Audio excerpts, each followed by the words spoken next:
Monster Hunter is not realistic, and that's fine, that's great even. But just for the thought exercise, what might a more grounded Monster Hunter arsenal look like?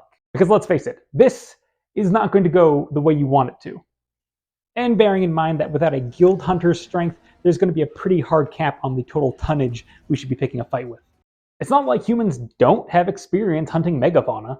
If you go far enough back, the answer is spears, traps, and more spears. You'll never be stronger than it, but hopefully you'll be smarter than it, work as a team, use the land to your advantage, lay traps, get it in a bad position, and even the playing field. So, like the game.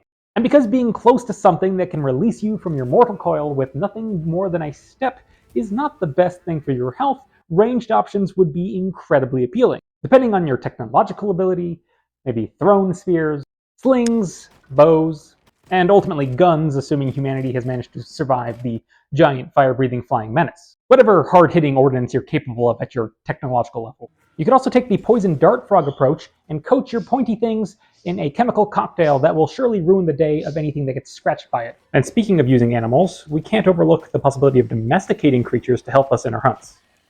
But dialing it back, researchers at UC Berkeley proposed an alternative hypothesis to the classically held idea of hunting woolly mammoths with a bunch of thrown spears.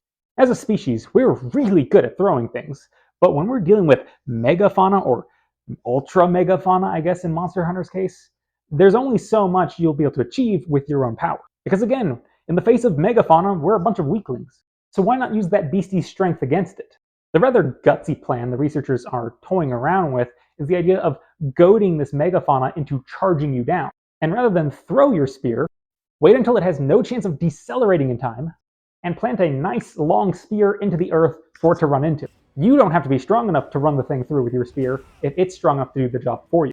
And what's more than that, the researchers hypothesized that the spears may have been intentionally engineered so that the spear head breaks off inside the creature, turning and tearing inside, causing more trauma than if it had been a straight in and out puncture.